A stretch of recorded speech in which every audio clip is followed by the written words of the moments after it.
Hmm.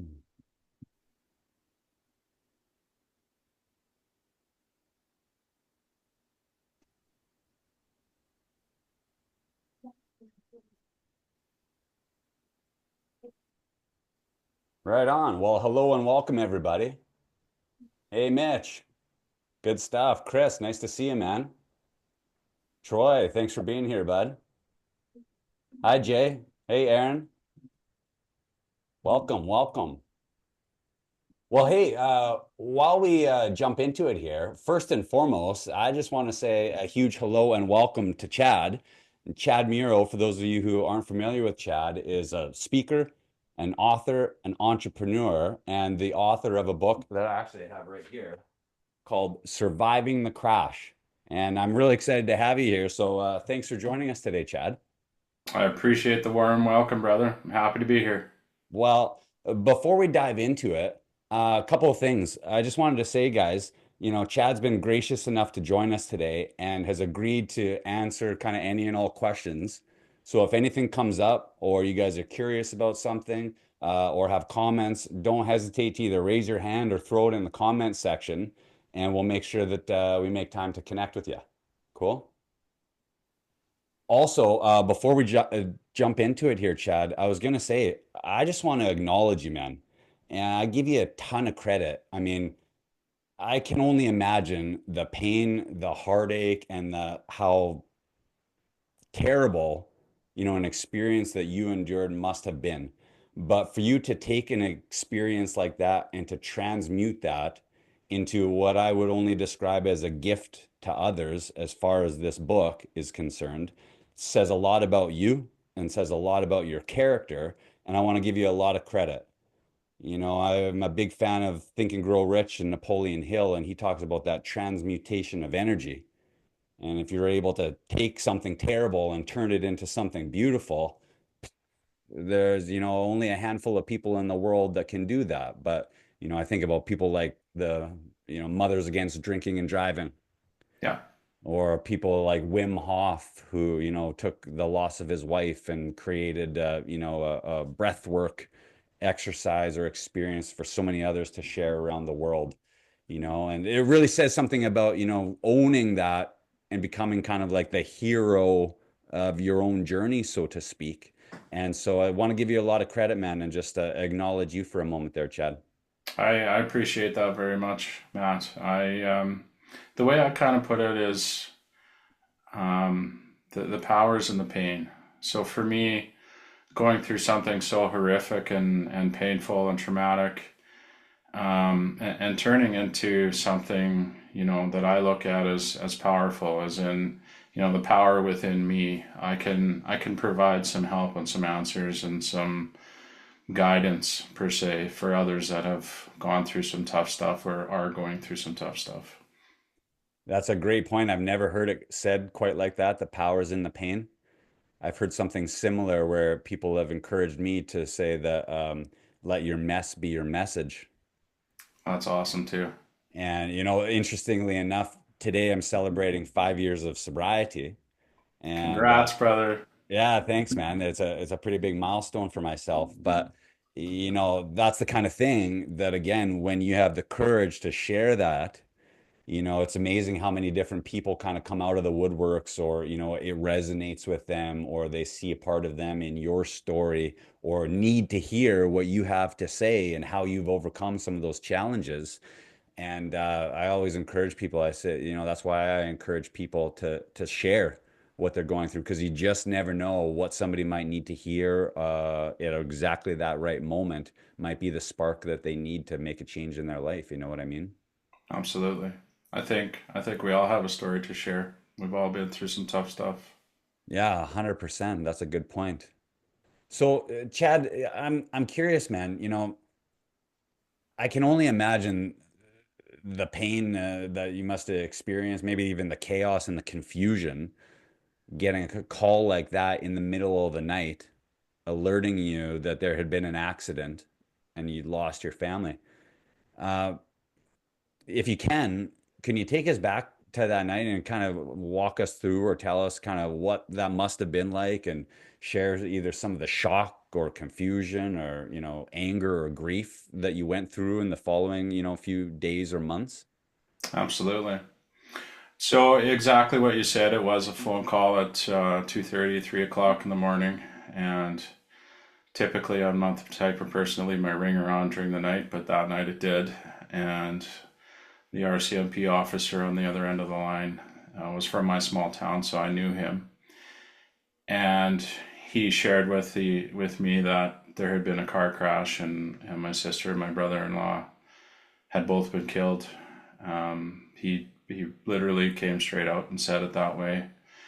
Um, and my first question to him was, "How are the kids?" My niece and nephew, 5 and 2.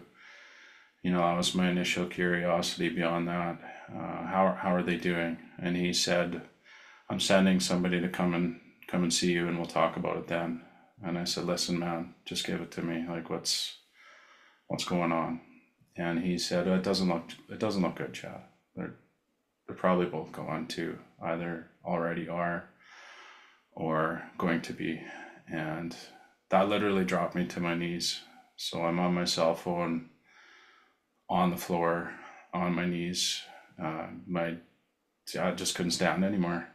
That shook me to the core instantly, and the shock and the, like you said, the confusion that goes with it. It's like this got to be a bad dream. This Yeah. can't be real. This can't be happening.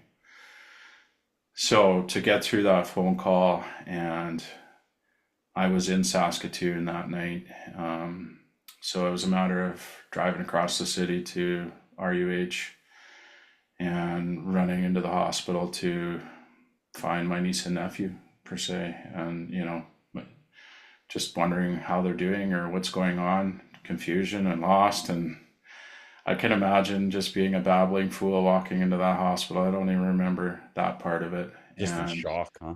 yeah, man, the shock and the thoughts that are going through somebody's head when you're in that state, just an absolute mess. So when I got there, I found my niece and nephew, and my nephew was lifeless in my brother-in-law's mom and dad's arms. They were both there in the room.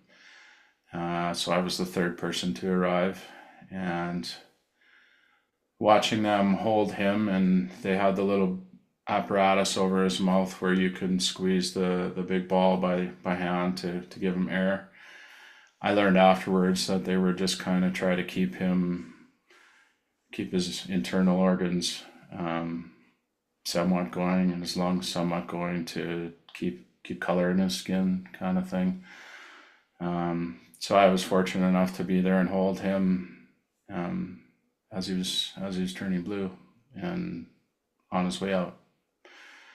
And he's 2.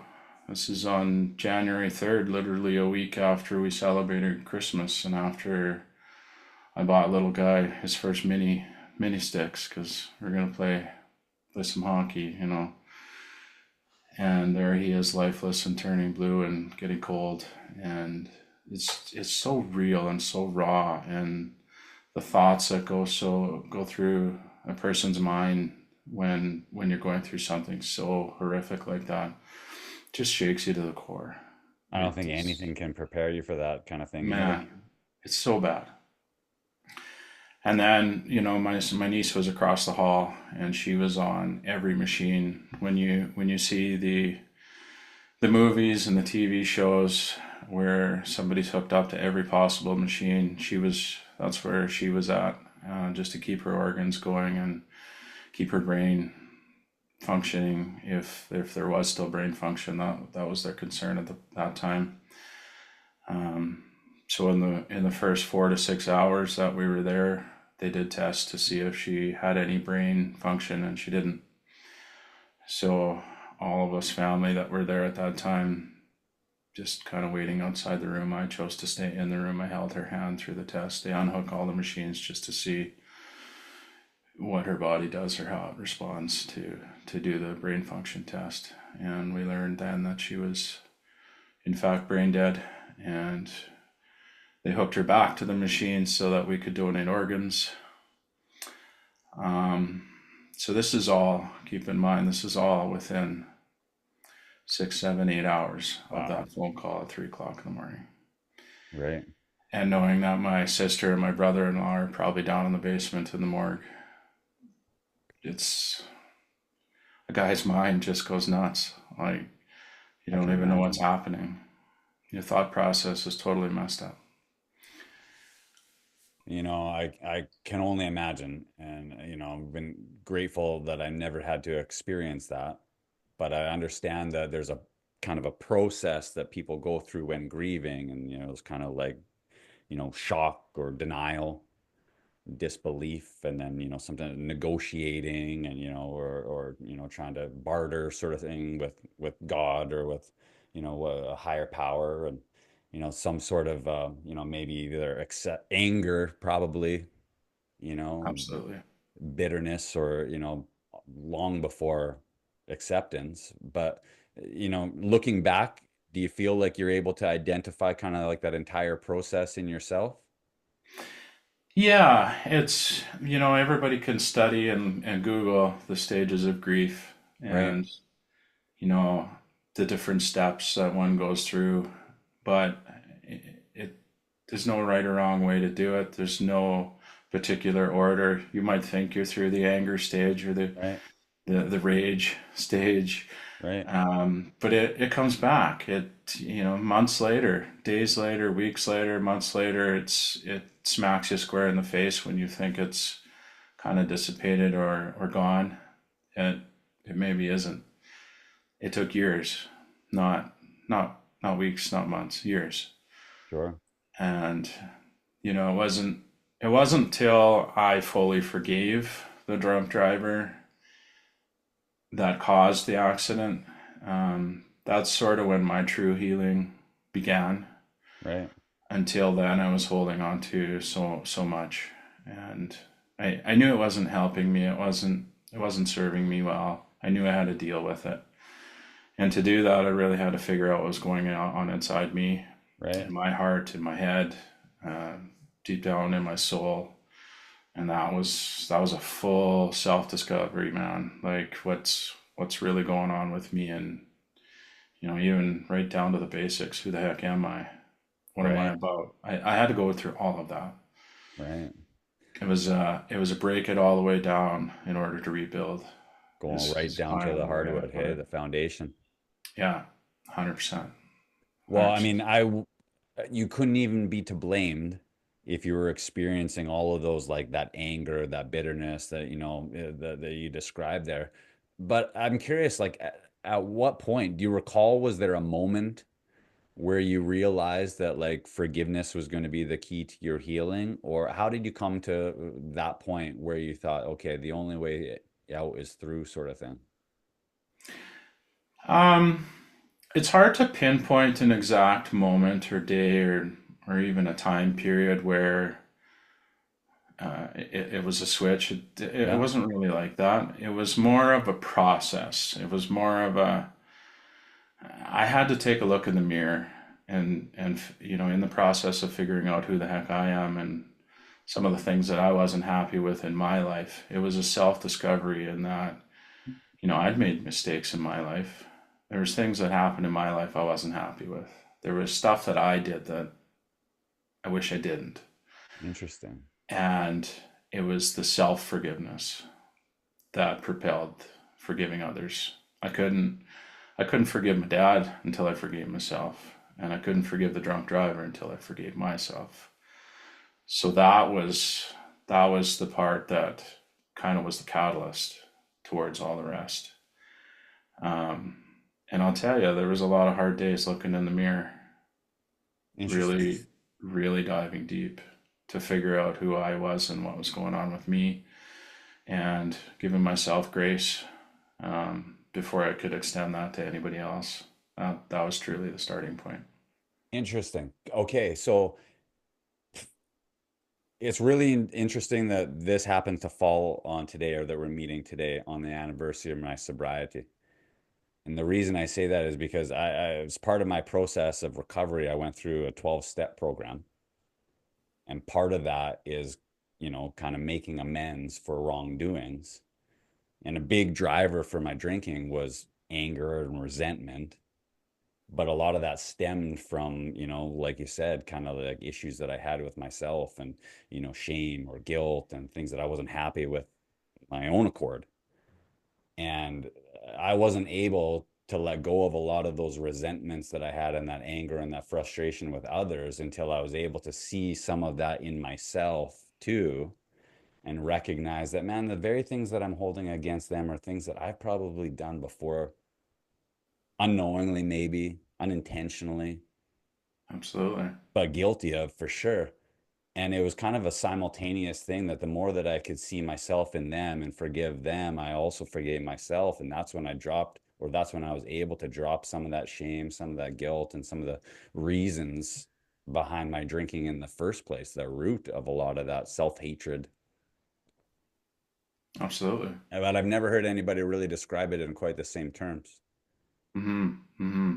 So when you're talking about a real, excavation there, or like self-reflection, that's real, isn't it? Absolutely it is. Absolutely it is. I knew I was going to be in trouble if I really didn't dive deep. I knew if I dealt with this on a surface level that it would one day come back and really bite me. So I knew I needed to figure it out and really figure it out, you know. So when you talk about forgiveness and self-forgiveness, that my dad had passed away 10 years previous to Okay. this accident happen. And I was holding on to anger and rage towards him for a decade. So I was able to forgive somebody that had passed away 10 years previous and simultaneously forgiving a drunk driver that I'd never met. I seen her in court. I listened to her read her statement in court, and I heard some remorse. I heard some. Um, I truly believe that she didn't mean to do what happened, and I truly believed in her tears that she showed remorse, and that was important to me. That was important. Um, and diving into wanting to know how things went with her family. Can you imagine getting a phone call saying that your mom had been in an accident and she's in prison? She killed some people. I couldn't imagine that.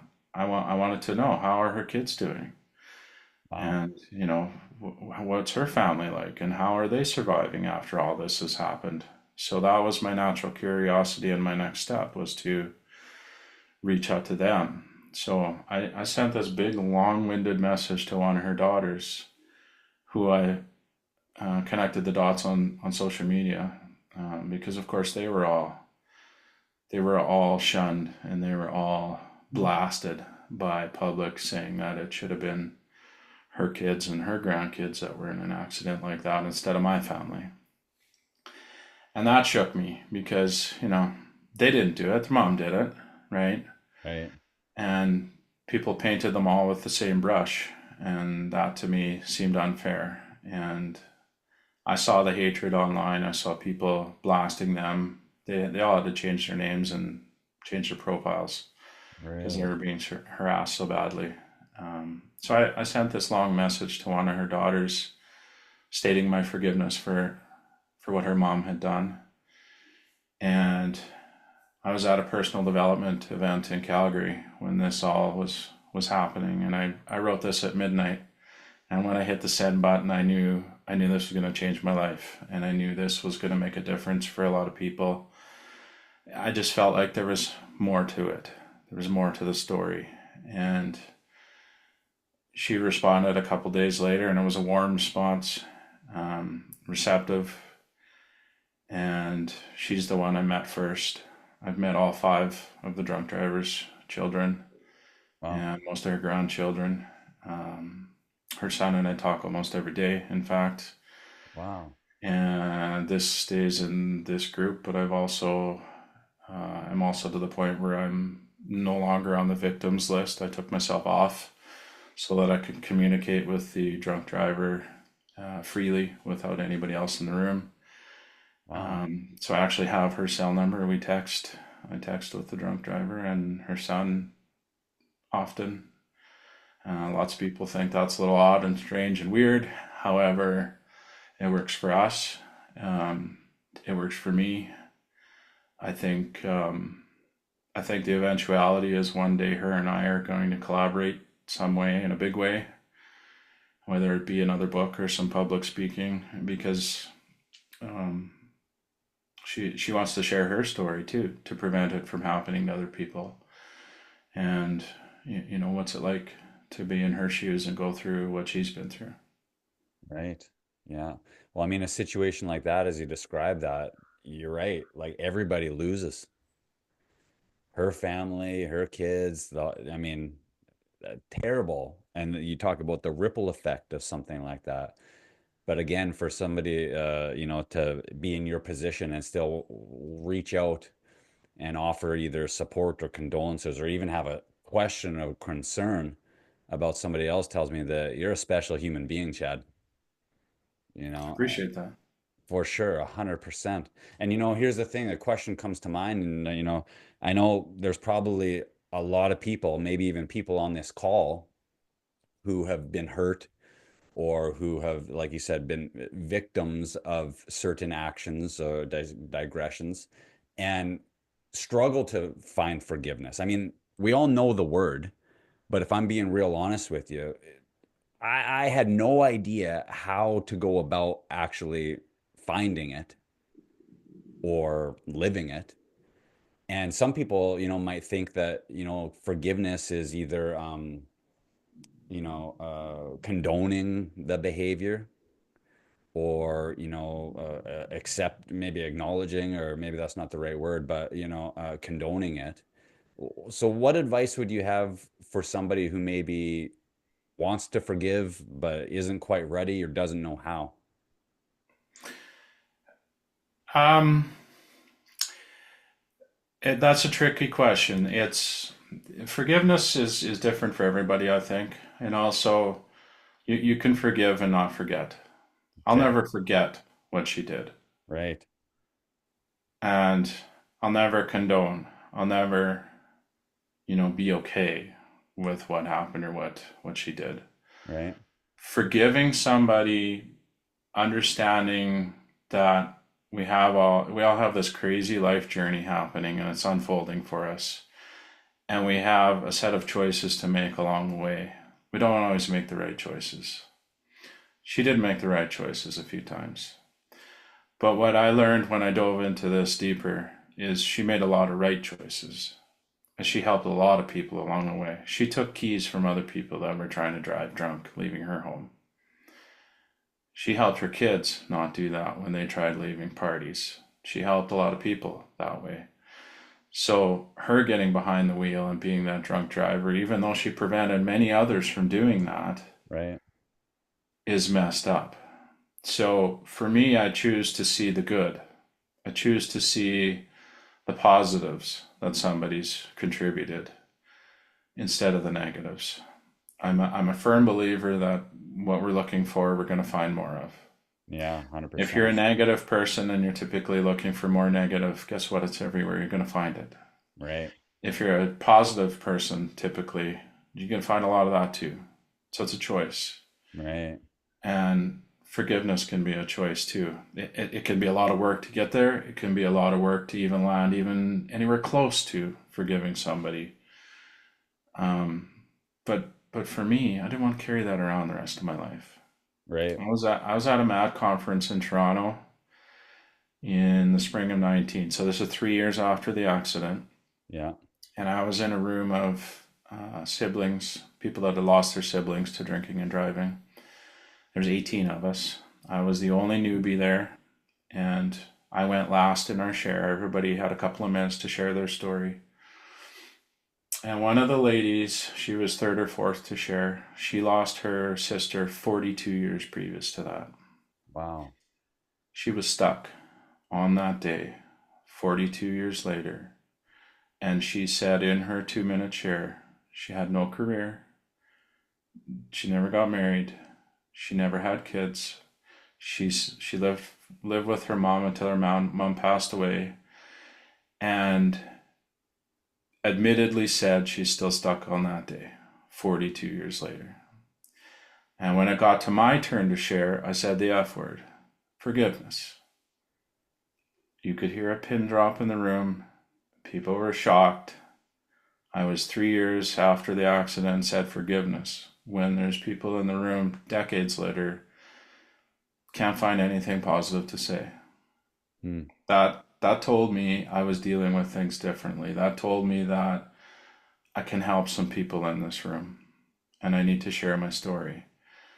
And inevitably, that's what led me to want to write my book, to share, my thinking, or share my knowledge, my story, in hopes that I could help even just one person, because I thought I could. Yeah. So, where does that come from?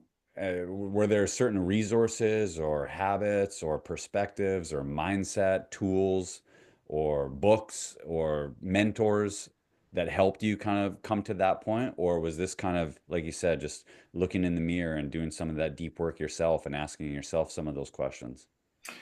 It was a lot of self discovery, yes, but I had read a few key books previous to the accident. Okay. Napoleon Hill, Think and Grow Rich, was one of them. Right. That would date back to, oh gosh, was probably 10 years previous to the car crash.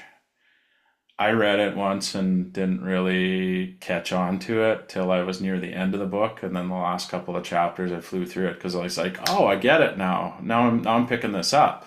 So I had to read it a second time right away. And um, Rich Dad Poor Dad was another one. That's what inspired all my businesses and my entrepreneurism. Love it. But more importantly, it was just realizing that I needed to come into all this with an open mind and know that there's more. There's always more to the story. There's more to every story. And having that open mind and that curiosity and wanting to understand things better was a big part in me landing on forgiveness and grace and understanding and trying to find the good in some of this. My sister, and that was killed in the accident, she always had a smile on her face and was a super positive person. So that was part of it too. I knew she would kick my ass if I started drinking rum every day and went down the wrong path, because I did that for a little while too. And I used to talk to her every day. So when you get the phone call at 3 o'clock in the morning saying that she's gone and I don't have that resource anymore or that person to lean on, I knew I kind of had to do it myself going Right. forward. So just having that grace and that kindness towards other people, but it had to start with me. I had to figure out how to be kind to myself and how to find grace for myself and forgiveness for myself. And as much as that's a bit of a broken record here in this conversation, that's the truth. It really is. It's interesting what you said earlier about, being curious and not making assumptions and looking for the good. And, if I'm being real honest, I think that there's good that exists in all of us, and there's probably some bad that exists in all of us, including myself. And I was laying in bed last night thinking about this call, and in preparation, I was looking back at some of the poor choices I've made and the times that I've put myself in similar situations. I'm not proud to say that, but like, I mean, as a young guy growing up in Saskatchewan, sometimes the name of the game is consumption. And driving home after I had a few, thinking I was okay, could have easily been me. I could have been, to a certain extent, there's an element of luck that was involved in the fact that, I've been hospitalized on multiple occasions due to car wrecks where I was a passenger in a vehicle. But even that was a poor decision on my part, Right.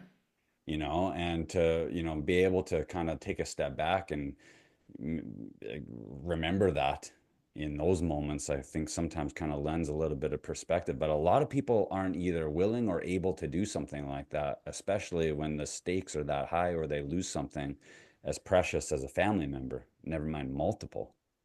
Right. So. That's I, wild. again, I think the power is in the pain. I mean, even your story when you're talking about that, you're connecting with people because of the things you've gone through, right? Right? You have a special connection with others because of your knowledge, your skill set, your experiences, and who you are. So everything that's happened to us up until this point in our life creates that for us, right? I am very good at connecting with people that have been through traumatic events. I'm very good at connecting with people that have, suicidal thoughts or drug addictions, alcohol addictions, any of that kind of stuff, because I know that. My dad was an alcoholic. Interesting. Um, my second marriage, some of her children had drug addictions, and I was part of that. We went through some overdoses with a kid that was 17, 18 years old. That's a rough road, man. But that's part of my experiences, and I can connect really well with people that are going through that kind of stuff. So Right. it's the powers and the pain. I've had some painful times, but it also helps me connect with some folks that are going through some of that shit. Of course, 100%. Yeah. There's some empathy there, some realness, huh? Absolutely. So I'm curious, aside from obviously the book, and if I understand correctly, you use this as a teaching opportunity too, and a fundraiser for things like the Telemiracle, if I remember correctly. Yeah, bet. Yeah. But how has this event changed the way that you live your life, or maybe view your life, or experience your life? And the reason I ask is because I'm a big fan of the Stoic philosophy. And if you're familiar with Stoicism at all, there's a phrase that they use that's memento mori, which literally translated means like, remember that our life is short here. And sometimes it's those real reminders that, kind of rock you to your core that act as a, reminder that, hey, make the most of the time we got. Absolutely. But how has this kind of changed, if at all, like your approach to life or the way that you live on a day-to-day level? That's an easy answer.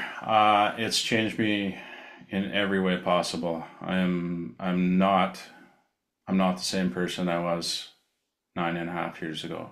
Not in any sense. Um, I mean, sure, I was a nice guy before, and I'm still a nice guy now, but none of my goals, none of my business thoughts, none of my relationship goals, nothing is the same now as it was then. I'm completely different. I used to be business driven. I like real estate and rental properties. I wanted 2,000 doors. I wanted 35 businesses. I had big goals. I have sold one of my businesses. I'm looking to sell another. It's not me anymore. It's not who I am anymore. It doesn't serve me anymore. I know I can help people in a different way and somehow in a big way. I don't know exactly what that looks like yet, but I'm minimalizing things. I'm divesting in businesses, and I no longer want to do that. I'd rather help people, and whether it's one on one or in a group setting or write some more books. I feel like I have 3 or 4 or 5 more books in me. Every time I do a personal development event and I grab the mic and share a little bit about my story, people are connecting, people are crying, people are telling me they have resources now that they heard me talk, or they have hope. Hope is a big word. I've had people coming up to me in tears and sharing what's going on in their world and saying, I feel like I have some hope now that I've heard your story. When I hear stuff like that, I know I'm going in the right direction. So I'm different completely, Matt, in every way. I don't know what the future looks like or what direction I'm really going with this, but I do know when I've helped a few people along the way or coached or mentored a few individuals in the last 4 or 5 years, Yeah. it fills my cup. It lights me Right. up. I love making a difference for other people, and I love connecting with other folks that feel like I can help them, because I believe I can. I have I have some experiences. Yes, they're terrible, but I can also use them to my advantage and to somebody else's advantage Right. to help them navigate through some of the things they're going through. Right. Yeah. So question for you, what is something that you wish somebody had shared with you early on in that process that you needed to hear? Uh, Start right now. Start right now. Yeah. Man, isn't So that true for so many things, huh? when I really dove into things in 2018, I did a lot of personal development. I did a lot of different courses. I went all over the world. I was in Vegas. I was in San Francisco. I was in Calgary. I was lots in Saskatoon. Just different events, different functions. Anything personal development that I thought could help me, I took it in, and I learned that I really love that space, and I really love learning more about how I tick and what I'm all about. Um, and the further I got into that and more of that I did, the more I realized that, hey, I'm pretty good at this stuff and I'm pretty good at sharing some of this stuff with other people. So, I have a different skill set and a different knowledge base now than I did 10 years ago. And I don't know exactly where I'm going to go with that, but I do know that I love helping people and I do know that I have something to offer and have some value to offer other folks. So even the group you have here, I see what you're doing. I hear what you're doing. I see you. You're doing amazing stuff. And everybody else in this group, it's the same thing. Everybody has a time to shine, and talking about our life experiences and sharing with other people is, to me, the most important thing we can do. It's our gift, right? It's sharing who we are with everybody else, Connecting. connecting. Yeah. COVID taught us that we're all Yeah. struggling and starving for this human connection. Yeah. Like Even genuine even connection. yeah, and even us guys that have a hard time sharing our emotions and our feelings. Oh, good God, who wants to talk about that? Right. I do. Yeah. I'm the guy that runs a road crew in Saskatchewan. That we have this 40K work zone and seven guys in flashy vests and we're all hugging and somebody's crying. Well, why is that? Well, because we're talking about whatever's going on in life. Who cares about the road work? Awesome. That's the important part for me, right? I So love it. the road repair had to go. It doesn't serve me anymore. Yeah. It's Interesting. bigger than that for me. Yeah, I think that being able to like acknowledge things like that or see, what's serving you and what's not, and let go of things that are no longer serving you to make space for the things that do. And that's probably a process and a perpetual process at that that's constantly changing based on different phases and ages and events that occur and transpire. But I can see there being real power in that for sure. To shift gears for a moment here, Chad. You're obviously a big fan of Think and Grow Rich and mindset in general. I'd be curious to know, what was your relationship with like either faith or a higher power beforehand? What has it been since? And was that ever anything that you wrestled with, or did you find comfort or solace in? Or because some people would be easy to say, there can be no God when children like this are taken from us, and be angry and bitter about that sort of thing. Absolutely. It's a common question. People ask me that all the time. Um, if there was a God, why are two kids gone? And I don't have the answers to that. Sure, of I don't know course. how to answer that question. Um, I'm 10 years ago I was somewhat faith-based. I was Okay. somewhat I believe there's a higher power. I believe that there's a creator of sorts. But I didn't really give it a whole lot of thought. I didn't really ponder it too much. And then, this crazy life event happens, and I find myself in the graveyard visiting them. And I find myself holding hands with my nephew who's been gone for 6 or 7 or 8 months and walking across the graveyard holding this imaginary hand. And I'm like, oh, so this is happening. I've had some experiences, and it's really changed how I think about that sort of stuff. Absolutely, there's a creator. Absolutely, we can create our own lives. I believe we are our own creator, Yeah. and we can have our different beliefs in, you know, who is God or what is God or is there a God? It doesn't matter. There's no right or wrong. It's everybody's personal choice what it is they believe in. Um, I kind of think that we are our own creator. We can create our own lives, and Think and Grow Rich definitely points us in that direction for sure. Right. And like I said earlier, what we're looking for, we will find more of. Um, Yep. and you can certainly create the life you choose. It's important to have that clear set goal, though. Like when I said a few minutes ago, I know the direction I'm going, but I don't know exactly what it looks like. I need to get more clear on that. Otherwise, Sure. I'm stuck in no man's land, which is kind of where I've been for a little bit. But it's a process, right? You got to be ready for it. You got to be healthy enough to accept what's coming next. Um, but yeah, it's become more for me the faith based portion of it, and I'm learning. I'm learning as I go. It's the Sure. growth portion. It's get better as we go kind of thing, and learn more as we go, and figure it out as we go. That sort of thing. So it's a constant growth mode. Absolutely. Yeah, that's an honest answer. I appreciate that.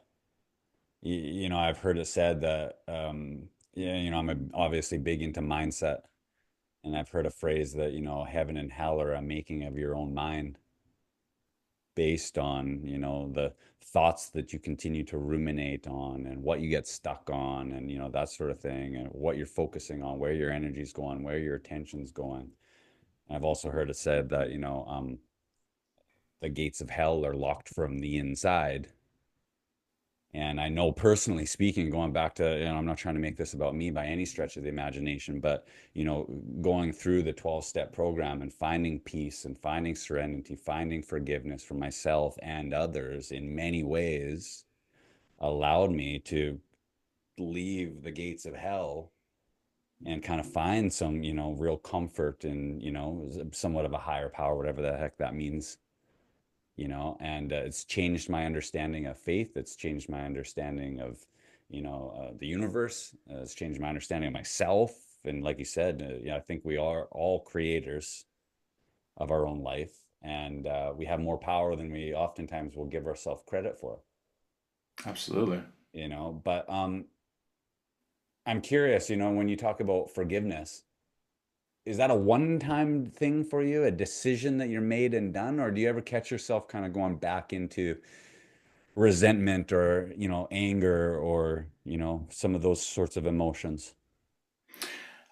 I think earlier in the stage of it, yeah, I would say yeah, there was times where I'd bounce back into it. Um, Even when I was going through the process of writing my book so I wrote my book in 2020, late 2019 and into 20, Yeah. and printed in 21. It took some time. I had to put it down. It's just too heavy to get through it. It's real. It's raw. It's reliving the Right. entire thing as I wrote it. Um, and certainly there was times where I bounced back into a little bit of anger, a little bit of resentment, or but that's part of the process, right? The ebbs and the Yeah. flows get less and less. Yeah, we've all seen the waves of grief. It really highs and really low. You're so bad in the bottoms of those lows, and over time those waves get less and less, right? And through the process of writing my book, I'd be like, oh, I guess I'm going through a little bit of a dip right now, and realizing that it's hours or maybe a day or two instead of weeks or months or possibly longer. Sure. Um, and now I can honestly say, sitting here talking to you today, those thoughts and those things extremely rare when they happen, and it's moments in time, not even hours. moments and minutes. You know what's interesting about that? I don't mean to interrupt you there, but I imagine that even writing in that book would help you process that and was probably pretty cathartic in and of its own right. Am I right? Very cathartic. Like I was huddled in the corner in the basement with no lights on, with a hoodie on, with tears dripping on the keyboard as I'm typing, Yeah. literally. So it was very therapeutic, very cathartic, very um, thought provoking as well. Yeah, I bet. Well, it Reliving, forces you to really think about and process the events that occurred and your response or reaction and to put it down onto paper too, doesn't it? absolutely. We've all heard how many times how important it is to journal and Yeah, how a lot of for lack of better terms, a lot of the gurus out there say journal every day, journal for 10 minutes. right. I'll tell you what, writing a book is one step further. Sure, I can imagine. So I've actually coached a couple of people that have been through some horrific things, and we tried the write something down on a piece of paper and let's burn it. We've Yeah, tried the write something in a letter and send it to somebody and hope it helps. And at the end of the day, write your whole story in a dang book. yeah, Don't send it to the editor or the publish. Just write your own book, print yeah. it, read it, and file it. Interesting. I've had a couple of people do it Interesting. Yeah, because then they relive whatever the heck it is they went through, just yeah, like I did. yeah, And as they're doing it and as they're writing it, they'll phone me in tears and say, "Okay, I get it. I'm through this part of it. And man, that was hard. But I feel so good now that I wrote it all down on page, like literally handwriting it." yeah, yeah, yeah, for sure. It's interesting because my wife and I were just talking about this, and we have a family member who experienced a really traumatic event as a child or a teen, I guess, and never really processed it. Still to this day, he's in his probably 60s, maybe early 70s, and you can still see sort of the remnants of it. And you're probably a fan of Bob Proctor, but I believe this is from Bob Proctor. He talks about how, energy is meant to flow and it's got to be expressed. And energy that's not, and emotions are a form of energy, and energy that's not expressed becomes suppressed. And eventually, over time, that suppression will lead to either a form of addiction, depression, or it can sometimes even manifest itself as physical dis-ease within the body if it's not Yeah, processed and then expelled. And there's absolutely. probably lots of ways to go about doing that. Sounds to me like you found a very powerful one, though. Absolutely. I would agree with that. Yeah, interesting. Very, very cool. Well, hey, Chad, I want to be respectful of your time here. I also want to open the floor to anybody else who might have some questions. We had a few comments in the chat here that people had to go and pick up their kids and peace out for another meeting. But if there's any questions or anybody else would like care to ask Chad anything, by all means, go ahead. And Absolutely. in the meantime, Chad, I'd be curious to know where can somebody pick up a copy of your book, and how can anybody contribute to some of the causes that you're supporting, like Telemiracle? Great questions. So, Surviving the Crash is the name of the book, and it's on Amazon. And it's also on my website, survivingthecrash.co, or you can reach out to me on social media on Facebook. And if you're in Canada or US, I can send you a copy. We can go that route. Um, and what I've really learned through all this process is the more I give, the better I feel. So I've supported Talent Miracle for a few years. This year, in 5 weeks, I raised $3,300 selling books for Telemiracle, which was fantastic. To go, congrats, man. Yeah, man. Like the last time I did it was 1,500, and I thought that was great. And this time around was 3,300, which is fantastic. Awesome. And I plan to do that going forward. I'm just going to keep picking different organizations and different people that are doing amazing things and contributing in big ways and figuring out a way to support them. So if I can use my book as a tool to essentially do that, I'm just going to keep doing that because it's fantastic. Yeah, I'm gonna touch on that once more. The days that I found the toughest, I went out and gave, and it can be in simple ways. Like you roll through Tim Hortons and you buy a coffee, you buy the one for the guy behind you too, Hey, right? Or you're walking down the street and you see somebody that's staring at their feet while they're walking. Say something nice to them. Hi, how's your day? Beautiful day. It's sunny out. I like your jacket. Right? Like anything. doesn't cost you a dime. It doesn't cost you a dime to say something nice to somebody. Yeah, Because in this world, there's so many people that are having a hard time. You don't even can't even begin to know how much of a hard time. So right. saying something nice might be the only nice thing they've heard all day, all week, maybe even a month. Be kind. Give to others. That's a great point. And you and I share that kind of philosophy and practice. And some of these people that are watching here now, I've worked with in the past and currently. And that's a pretty typical or a common solution when I'm feeling down about myself or my situation. And we all have those days, a little bit low energy or that sort of thing, worrying or caught up in stress, anxiety, fear, or self-doubt. My typical response to that is to do exactly that. Find somebody to either be of service of and reach out to, even if it's just a word of encouragement or a word of gratitude to thank them for, hey, all the effort and work that they're doing. And wouldn't you know it, it lifts my spirits and my energy. And on top of that, it lifts theirs as well. It's Yeah, powerful. Not absolutely. most people don't realize that or maybe don't practice that, but it's true. I've done a time or two where I made a 30-day challenge to do it every day Oh, I like that. because sometimes we get busy with life and you go 2 or 3 days where you're like, huh, I didn't really participate in that part of my life the last 3 days. For sure. Interesting. It is a very interesting thing when you make it a 30-day So deal.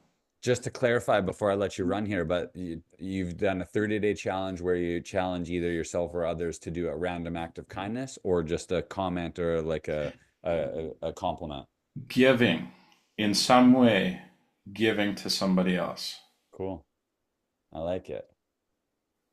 I'm in the midst of a challenge right now. We're doing a 21-day mindset challenge with writing down our goals, saying our affirmation, writing down our affirmations, and doing 3 to 5 gratitudes. But I Beautiful. think I know what's coming up next. It's perfect. Awesome. Right on, Chad. Well, any other quick questions or comments from anybody before I let Chad go here? Aaron. Thank you, Matt and Chad, for this amazing event today. Thank you, Chad, for sharing your story. Very powerful, and I can just imagine the strength that it took to keep going and persevering and saying, okay. And one of the key things I heard you say, there was a lot of keys, was you knew that there was more to explore. And that's something that I share with a lot of my supporters where I'm sharing motivational speeches on social media, realizing that there is amazing things to explore in this world, and it's amazing that you was able to tap into a certain mindset to remind yourself, hey, let me keep going. Let me see if there's still like a good possibility that I can live in even after all this happens. So, like I said, can you talk about, you know, the persistence of keeping those certain habits to remind yourself, like, hey, you know what? I have this vision for myself and others. What was like the thing that really kept you in the habit, and when did you know the power of keeping those habits? Good question. For me, I sometimes struggles with squirrels during the day. I see a shiny thing and I want to go see what it's all about, or I get busy doing 37 things at the same time, stuff like that. So for me to stay focused, it's you know trying to really put in the forefront what is the positives, and how can I serve people, how can I help people, and you know, hmm, that doesn't really answer your question. That's a tough one to get out, man.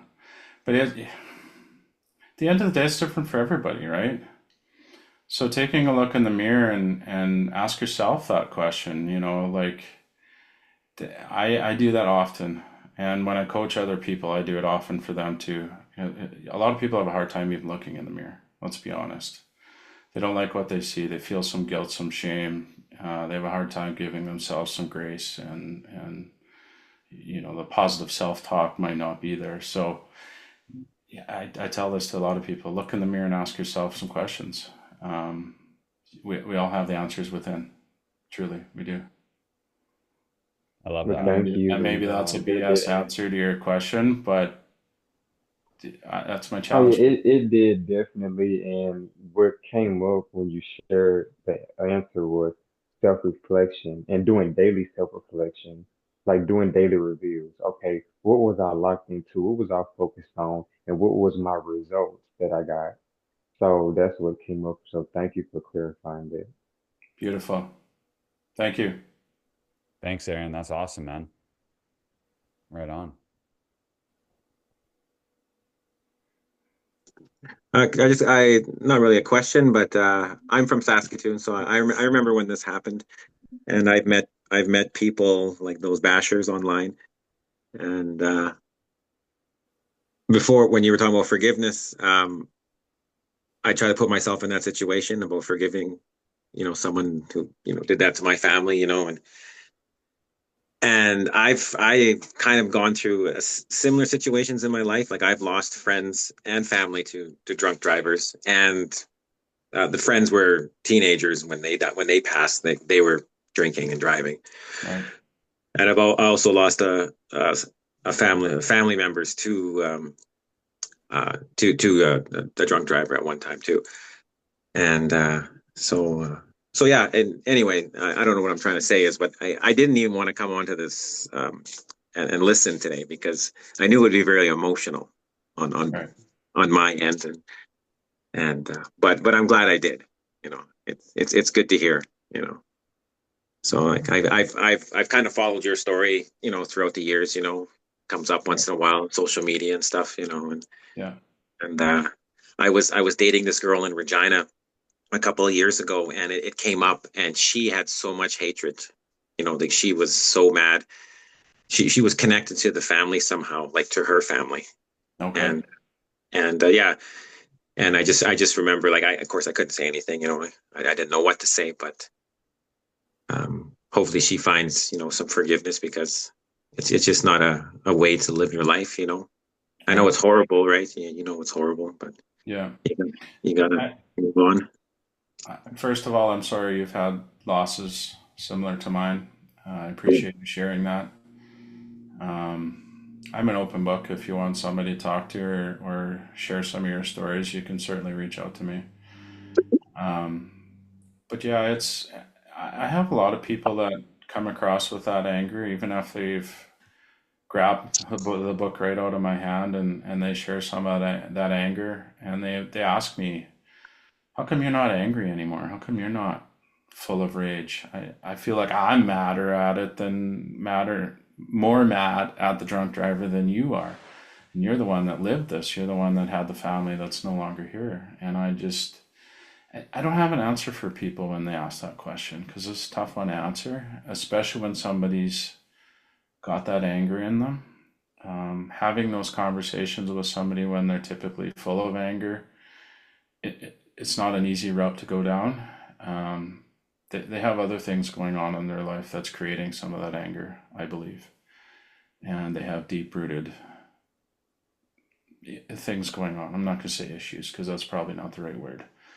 Mhm. So I've had lots of people that come across with that anger statement, and then they read the book, and I learn later they've gone through some personal development and done some work, and I have a secondary conversation with them, and that anger has dissipated or completely gone. It's quite a remarkable thing. So I think it's important for everybody to stay in growth mode and figure out how to work through some of the things we got going on.